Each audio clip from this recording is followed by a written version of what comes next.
Incredible. Incredible.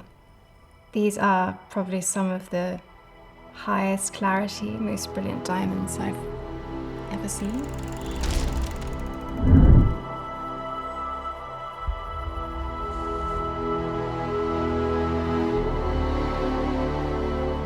My name is Sarah Grant, and today I'm going to show you the famous, the historic Sutherland Diamonds.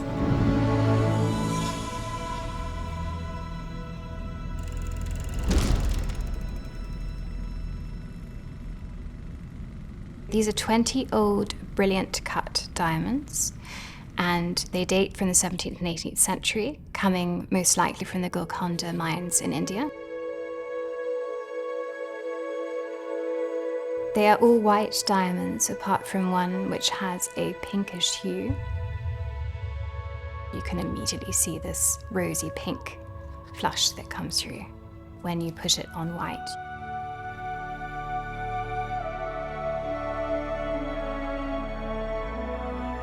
Further 29 diamonds in the extensions and in the earrings as well.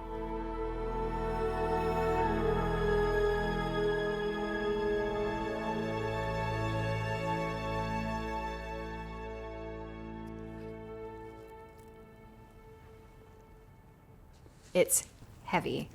The stones are massive. The largest stone is 15 carats, so you feel that weight when you lift it up.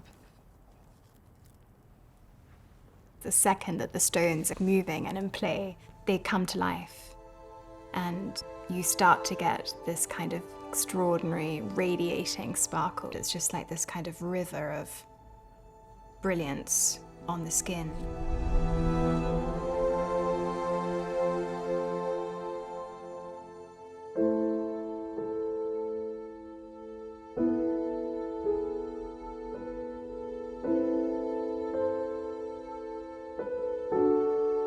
Your eye is drawn to them because they are not uniform, because they are all slightly irregular, and they're all slightly different cuts as well. It's even more arresting because your eye sort of moves and is drawn around a circle of diamonds. I think that's what's so appealing for me about old diamonds like this, is that they're not perfect. They're not these cookie cutter kind of diamonds. You can feel the involvement of the craftsman. They feel more like diamonds that come from underground, than kind of perfectly cut diamonds today.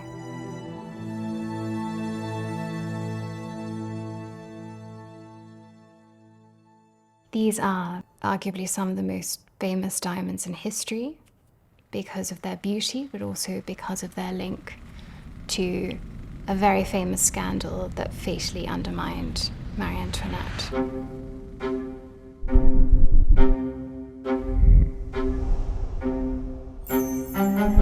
We don't know who made the necklace. Family tradition has it that the stones in this necklace come from the diamond necklace of the famous diamond necklace affair of 1784-85.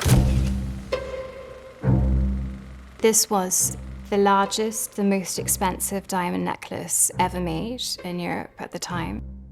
It was commissioned in 1772 by the then reigning King of France, so Louis XV, and he commissioned it for his mistress, for Madame du Barry, a notorious figure at the court. But the king died before the necklace was completed, and so the sale also could not be finished. And of course then Louis XVI and Marie Antoinette become the new king and queen. And the jewelers are now stuck with the largest, most expensive necklace in the world, arguably, on their hands. But they can't shift it. So they approach Louis XVI and they say, "Would you like to buy this necklace?" And he says, "No, it's far too expensive." Marie Antoinette also refuses it. She doesn't want it. It's now in a style that's slightly outdated. It's far too elaborate for her taste. So it's refused. Then a con artist who self-styles herself as the Comtesse de la Motte and her husband, they managed to convince the Cardinal de Rohan, who was the most senior member of the clergy at the court, to buy it on behalf of the Queen. They convinced him that the Queen secretly did want the necklace, so he arranges for the first installment to be made. And then they abscond with the necklace. They'd bring it to London, where they broke the necklace off and they sold it off to two Piccadilly jewellers, who then had the stones reset in diamonds for English aristocrats. So the Sutherland Diamonds, the family tradition has it, may be the stones that come from that famous necklace. They're certainly of the quality and the exceptional clarity and brilliance and beauty that would make that feasible.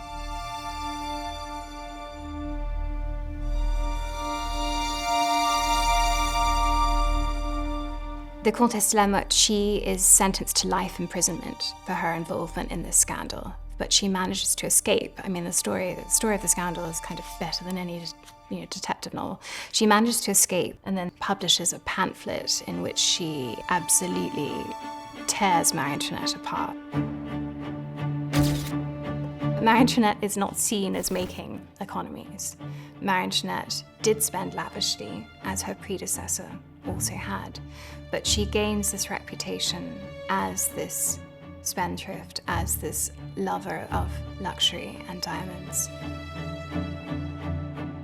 So the reason that the scandal of the diamond necklace affair was so effective and so fatal in undermining public confidence in her and in eroding her reputation was the fact that she already had this reputation for a love of jewels, a love of sparkling diamonds, so that it was no wonder that the French public thought that she had decorated all her rooms with diamonds and that she could be the culprit behind the diamond necklace scandal.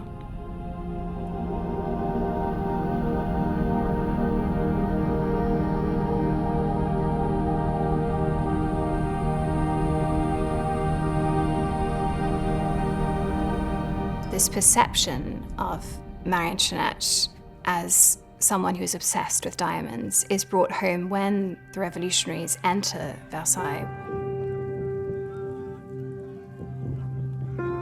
They come into the Queen's bedchamber and they say, "Where are the rooms lined with diamonds?" Because this is what they've been led to believe, that because of a scandal like the diamond necklace affair, that Marie Antoinette has paved the walls of her rooms with diamonds. So excessive is she. And of course, they're then very disappointed to discover no diamonds in the walls. You can sum up the effect of the diamond necklace affair on Marie Antoinette with the words that Napoleon gave, which is that the death of Marie Antoinette dates from the time of the diamond necklace affair. That basically once the diamond necklace affair, the scandal, is in motion, her death is a certitude.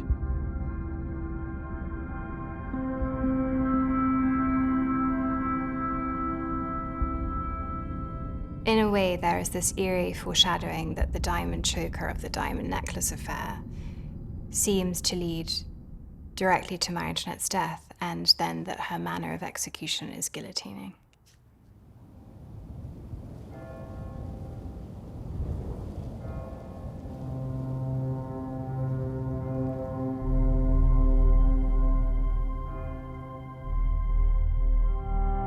It is the diamond necklace affair that is the catalyst, that leads directly to the French Revolution, which leads to the trials and executions of Louis XVI and then Marie Antoinette, to the abolishment of the monarchy, to the overturning of the Ancien Régime, and the founding of the French Republic that we know today.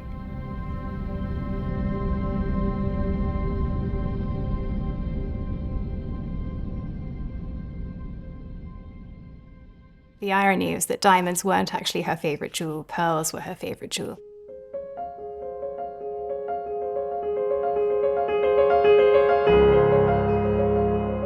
So whether or not these were from the necklace of the diamond necklace affair, they have had an extraordinary history since then. In the collections of the Dukes and Duchesses of Sutherland, worn to 3 different coronations, worn to the coronation of Queen Victoria. So they have had this rich life and exceptional history of their own. If I had to sum up these diamonds in 3 words, I would say fire, brilliance, drama.